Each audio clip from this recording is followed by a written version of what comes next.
Caitlin Clark walked into Gainbridge Fieldhouse carrying her brand new signature shoe, the Caitlin one, and Angel Reese lost her mind. Within minutes of Clark's tunnel entrance, Reese was holding up her own new colorway for the cameras. Let me know down in the comments below. What's your favorite feature of the Caitlin one? I have to pick just one. Oh my gosh.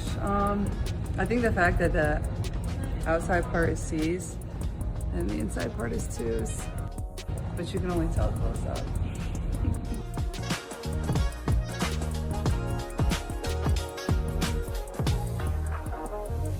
The Caitlin one had been in the works for years, and Clark finally unveiled it on June 17th, then walked into Gainbridge Fieldhouse the very next night wearing the racer blue colorway on her feet for the first time. She carried an extra pair in her hands coming through the tunnel, and the footage hit social media before she even reached the locker room. People stopped scrolling. That's not an exaggeration. That's what happened when the first signature shoe of Clark's career showed up on camera. You're debuting the shoes tonight. How do you feel? I just been smiling all day. I'm super excited. And what's your favorite part about the shoes? Favorite part? Oh, it's hard to pick one. I think the Nike swoosh is kind of cool. It's two of them, and then there's a hidden CC right there. So, kind of sick. Let's talk about what Nike actually built here, because the design tells you everything about who this shoe is for. The Caitlin one retails at $140, which puts it right in the range of a teenager saving up birthday money, and it's built specifically around Clark's game. Quick traction off the catch, real support for a hard step back, and a sole with "shoot more threes" pressed right into the bottom of it. Her initials are stitched. Nike built this shoe around a player who shoots from 30 feet and needed the grip to prove it. Clark had been talking about this launch for weeks, and you could see it on her face walking into that building. 4-game win streak, home court, first signature shoe. She described the whole experience as feeling like a kid on Christmas, because she finally got to show the world what she'd been working on for a couple of years. That's the context for everything that followed, so keep it in mind. No, I've worn them a few times, but they feel good, feel ready to go. It is a little different when you are playing in a different shoe and then you switch over, but I've had plenty of time to kind of break them in and get the feel. But within minutes of Clark's tunnel footage going viral, Angel Reese came through that same tunnel holding up a new colorway of her own signature shoe, angled straight at the cameras. No Nike press release dropped that morning. No pre-game social post teased it. Atlanta didn't schedule any kind of shoe reveal for that night. Reese just appeared with it, right after Clark's moment started spreading online, holding it up like she'd been sitting on it specifically for this occasion. Clark holds a 5-1 career record against Reese's teams, so Reese clearly keeps close enough tabs on Clark to time a move like this down to the minute. Then, the refs got to work.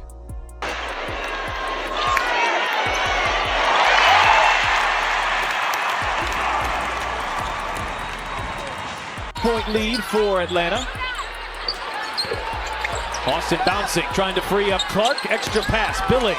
Back for Clark, fire away, and hits a three! Indiana came into this game riding 4 straight wins with a roster that had been clicking on both ends.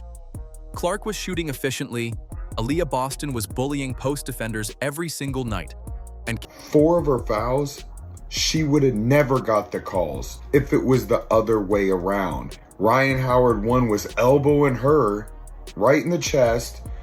2 of them, Canada just fell down, and another one of the softest calls you'd ever see. But it's bigger than that. They keep her in check from having one of those amazing games. It limits her ability to play defense. So first of all, if she gets near somebody, she's called for a foul. Second of all, she can't get another foul, so it makes it even worse. Third of all, she can't get minutes in the game because she's in foul trouble. Reese was just responding. Distance from Atlanta. And she left Kara Lawson speechless. Yes, and wanting more. Right. Caitlin Clark finding more. Just consistent, but someone that's really impactful as it relates to winning. Caitlin Clark in the mid-range, gives it back up to Billings. Clark fires for her first three-pointer of the night. Second field goal, 5 points for Jordan Canada.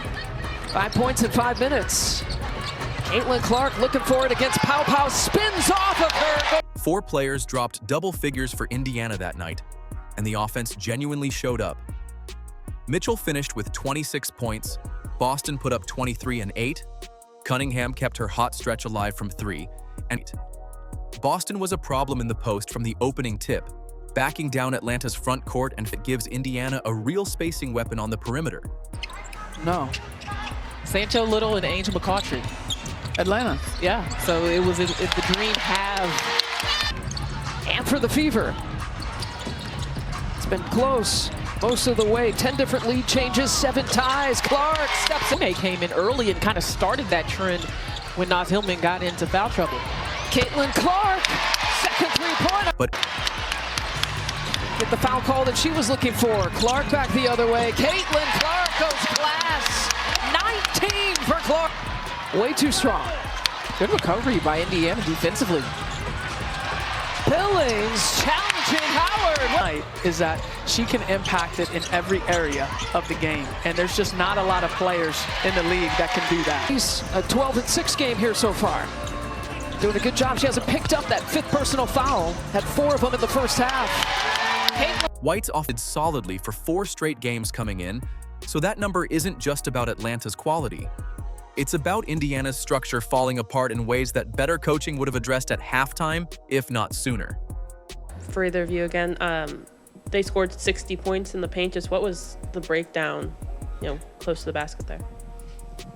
Yeah, I think in transition, they got easy ones, and then I think they had, however many fast break points, 17, so that's, probably that right there contributed to it, and points off turnovers, and I thought a lot of times, that's probably on us guards, getting into the ball a little bit better so we don't have to rotate, but I think we could have done a little bit better. We're going to have to rotate at some point, and we kind of went back to our old ways where that second rotation we didn't get, and then they scored off the 90 cuts and the 45 cuts, so we got to do better in that area. And White's post-game comments pointed at ball movement as the issue, which is technically accurate in the narrowest possible sense. The ball did move better when Clark played. Caitlin goes out in that fourth quarter early on. I think you guys were down about double digits, and you guys rally after that. What did you think of the response from the team, and specifically Aaliyah, who kind of was in the middle of everything there? I thought it was great. I thought it was great. Teams are going to go on runs. We're going to have situations where we need everybody to step up, and we did. I thought that group really dug in on the defensive end of the floor, got stops. We rebounded it well, and we moved it on offense. We made it a little bit more difficult because the ball got side to side. We got some higher quality looks and knocked them down. That in the next one.